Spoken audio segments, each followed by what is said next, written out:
A chuva havia parado na madrugada e a cidade cheirava a asfalto limpo. No confessionário, a vela lançava sombras longas. Um envelope amarelecido tremia nas mãos da jovem que entrou. Ela tinha olhos que pareciam buscar algo que não sabia nomear. Ela deixou o envelope sobre a madeira gasta e falou baixinho, como quem temerá acordar o próprio passado. Padre, desde a última lua cheia coisas acontecem, coisas que parecem me puxar para alguém. Eu fechei o livro com o mesmo gesto que faço quando a confissão pede silêncio e atenção. O ar do confessionário ficou mais denso. A porta, como sempre, permaneceu entreaberta, nem totalmente fechada, nem totalmente aberta. Ela descreveu pequenos sinais, flores que apareciam na soleira, nomes que outros pronunciavam por engano, sonhos com um homem alto e pálido olhando pela janela. Não havia agressão, só insistência, uma espécie de saudade que atravessa o tempo. Ele diz que a espera valeu, murmurou. E eu ouvi, por trás daquelas palavras, a voz de uma história que precisava ser contada. Respirei fundo. No meu ofício, já vi amores que voltam em cartas, em lembranças, em saudades, mas não da forma que ela descrevia. Padre, ele me segue com coisas pequenas. Um vizinho me chamou pelo nome que só minha avó chamava. Um músico na praça tocou a canção que meu avô assobiava. Às vezes sinto que ele tenta me lembrar de uma vida que eu deveria ter vivido com ele. Descreva-o. Fale do que você vê no sonho e do que você sente quando a lua enche. Um homem pálido, alto, com olhos que não se apagam. Não ameaça, só espera. Nas noites de lua cheia, sinto como se a janela da sala se abrisse sozinha e ele ficasse do outro lado, olhando. Eu o amo sem saber por quê. Você acredita que já o conheceu antes em outra vida? Acredito. Sinto memórias que não são minhas, cheiros que me atravessam, um nome que se repete em sonhos, Mateus. O confessionário absorveu a confissão como se a madeira entendesse histórias de reencontros. Eu mantive a voz calma. Minha filha, vamos entender o que existe de humano e o que existe de lembrança, e proteger você de qualquer ilusão. Na semana seguinte, as pequenas ocorrências aumentaram. Uma caixa de tulipas surgiu na porta dela numa madrugada. Flores que ela não comprara. Havia um bilhete sem assinatura. Espere sob a lua. O entregador, por engano, chamou-a por um nome que ela nunca usara em público. Uma criança no ônibus apontou para o seu rosto e disse: "É ela, adiantes." Coisas que pareciam acasos, mas que alinhavam uma narrativa. Ela veio ao confessionário várias vezes. Cada vez contava um detalhe novo, um homem estranho que sempre passava na rua e ficava olhando para a mesma janela. Um velho rádio que tocou uma canção que só tocava na casa da avó dela. Passei a aconselhar cautela. Registre tudo, disse. Escreva a hora, data, o que sentiu. Não negue as memórias, mas também não se entregue a elas sem razão. Ela o fez, escrevendo em folhas miúdas que guardava no bolso do casaco. Numa dessas folhas havia um desenho. A silhueta de um homem ao lado de uma janela, de costas para a cidade. Por baixo, uma palavra escrita pela mão trêmula.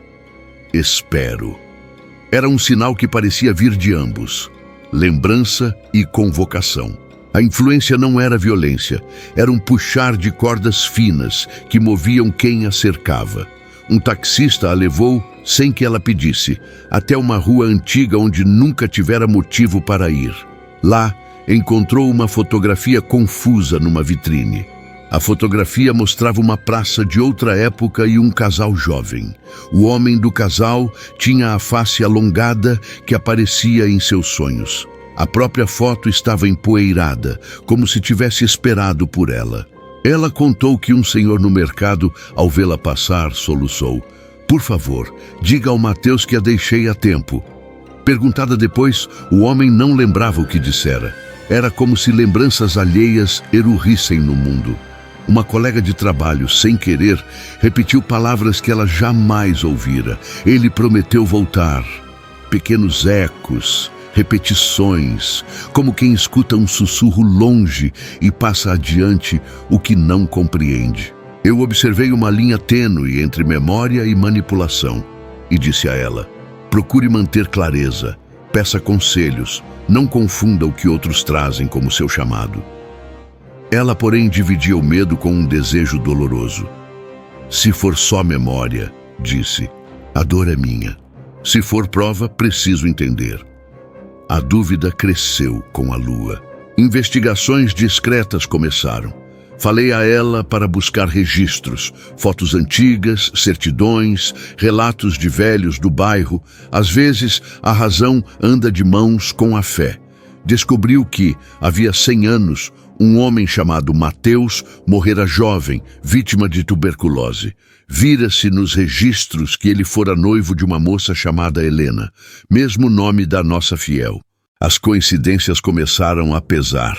O nome, a casa antiga com a mesma disposição, a música que tocavam na festa do bairro há gerações. A cidade guardava memórias como gavetas. Ela foi ao arquivo público e encontrou uma carta antiga. Não dirigida a ela, claro, mas com a caligrafia semelhante àquela que via em sonhos. Havia nela promessas rasas e um juramento sob a lua. Voltarei por você. Eu a escutei e lembro de dizer: a reencarnação, se existe, também traz à tona questões humanas, expectativa, saudade e a necessidade de acertar. E sugeri que prosseguisse com cuidado. Encontre a história, não se perca nela. Com as pesquisas, as aparições tornaram-se mais frequentes. Não eram manifestações de medo. Ele, ou a imagem dele, sempre aparecia à distância, como se medisse o terreno antes de se aproximar. Uma noite, ao sair da missa, ela viu a silhueta na janela de um casarão.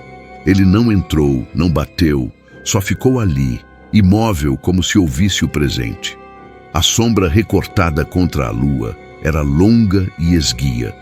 Lembrança de filmes antigos que nos fazem tremer com beleza. Pessoas próximas começaram a ter sonhos estranhos. Uma vizinha sonhou que lhe tricotavam um lenço e acordou com um lenço real sobre o colo. Um garçom lembrou de um nome na mesa que não pronunciara: Mateus. Percebi que a presença influía por ressonância emocional. Memórias antigas, atitudes não resolvidas, palavras não ditas. Tudo se tornava veículo. Ela me confidenciou o medo de que essa influência pudesse, com o tempo, apagar seu próprio juízo. Se alguém te toca por dentro sem teu consentimento, disse, o trabalho é limitar e proteger. E se for amor que chama, o caminho é o diálogo, não a entrega cega. Pedi que fizesse um rito simples. Luz acesa na janela em noites de lua e uma frase de posse: esta casa é minha. A influência começou a mover também atitudes. Um amigo daquele que havia morrido há tempos procurou-a para devolver um livro que acharava ser dela. Ao abrir o livro, encontrou um bilhete antigo com o nome Mateus. A cidade parecia um palco onde fragmentos do passado pediam para ser recitados. A moça passava dias confusa entre o amor que sentia e o medo de se tornar instrumento de algo que não podia consentir. Numa madrugada recebeu uma carta sem remetente. Helena, espere na ponte à meia-noite. As palavras eram simples. Havia algo de romântico e ao mesmo tempo de perigoso naquele convite. Conversei com ela. Vá, mas não vá sozinha. Leve alguém de confiança. Não há malícia em procurar, há prudência em cercar-se de presença humana. Ela levou uma amiga. Na ponte, a lua refletia-se na água e tudo parecia estar suspenso.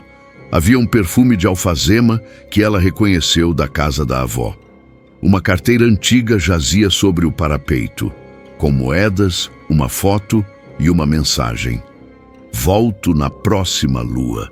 A presença intensificou suas tentativas de comunicação por meio de terceiros. Um poeta da praça escreveu versos que descreviam cenas que só ela conhecia.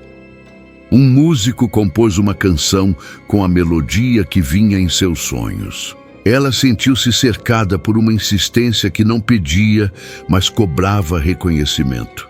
Perguntou-me se aquilo seria amor ou obsessão, e eu respondi com firmeza pastoral: o amor que liberta não prende. O amor que prende busca ocupar. O amor que chama busca consentimento. Foi então que ela decidiu enfrentar a sensação de ser apenas um símbolo. Fez uma escolha que me pareceu essencial: escrever uma carta para o passado, não para Mateus, mas para si mesma, definindo quem era agora, quais limites teria e o que aceitava de sua própria vida. A carta dizia: sou Helena, tenho minhas memórias e meu corpo. Se houver algo que precise ser lembrado, que se revele com respeito. Se houver história, que venha ao encontro com consentimento. Um ato simples, mas firme. Na lua cheia seguinte, deixou a carta sob a janela, onde ele aparecia, e esperou. Não queria retirar o mistério, apenas clarificar a responsabilidade. A linha entre o que é lembrança e o que é desejo precisava ser desenhada. A cidade, com seus becos e cafés, virou um lugar de testemunhas. Alguns passantes começaram a deixar objetos discretos junto à janela.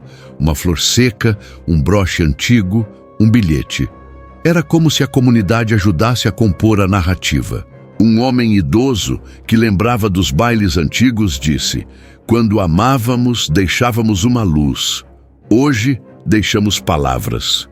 E as palavras se multiplicaram. Pessoas passaram a entender que não era apenas a história dela. Eram lembranças que pediam cuidado. Houve quem criticasse: é fantasia. Houve quem excluísse: é fruto de saudade. Mas a maioria começou a olhar com compaixão. E quando a compaixão envolve muitos, a pressão da memória perde força. A moça sentiu-se menos sozinha. E curiosamente a presença ficou menos insistente. Talvez o que afasta uma sombra é a insistência humana em cuidar. Não em expulsar, mas em oferecer presença real. Eu a aconselhei a continuar os passos práticos. Conversar com quem a memória tocara, restaurar laços que havia negligenciado, aceitar a cura como processo. Lembre-se, disse, libertar é dar nome, não distorcer. Preparei com ela um gesto simbólico. Numa noite sem vento, reunimos algumas pessoas que ela escolhera. Uma amiga, um irmão, um vizinho idoso. Colocamos uma lâmpada na janela. Escrevemos cartas e lemos em voz alta. Pedi que cada um dissesse uma memória que guardava de alguém que partira. Falamos de perdão, de saudade e de permissão para seguir. Ela leu sua carta para si mesma e, no final, disse com voz firme: Mateus, se você voltar, saiba que eu existo inteira. A lua estava alta quando esperamos. A certa hora, uma sombra apareceu na janela. A silhueta alongada que tantas vezes vira nos sonhos. Mas não houve gesto de possuí-la. Houve uma saudação longa, como se um adeus se transformasse em bênção. Um vento suave percorreu a sala. A lâmpada oscilou. Ela sentiu uma paz nova, não por ter apagado o passado, mas por tê-lo reconhecido e por não permitir que lhe roubasse o futuro. Eu disse com calma: o perdão que oferecemos ao passado nos liberta. E se algo do outro lado escolhe partir, que assim seja. Se escolhe ficar como memória, deixemos que seja memória boa, não cárcere. Nos dias que se seguiram, as ocorrências diminuíram. Alguns objetos ainda apareciam nas soleiras, mas já não tinham o tom de convocação. Eram lembranças que a cidade devolvia com ternura. Ela retomou projetos antigos, reconectou-se a um irmão distante, voltou a pintar. O amor pelo homem pálido não desapareceu, transformou-se em saudade sem pressa, em uma história que agora cabia numa gaveta sem sufocar. Pessoas que a ajudaram encontraram sua própria paz. O idoso que deixara a lâmpada disse: ela acendeu mais coisas que a luz. E eu, no confessionário, senti a celebração silenciosa de uma reparação feita sem alarde. Ainda assim, uma pergunta permanecia no ar. Havia algo como destino que atravessa vidas? Eu respondi como sempre. Há o que chamamos de alma e há as escolhas.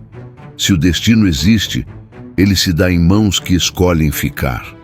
Expliquei-lhe passos práticos que misturam fé, cuidado e psicologia.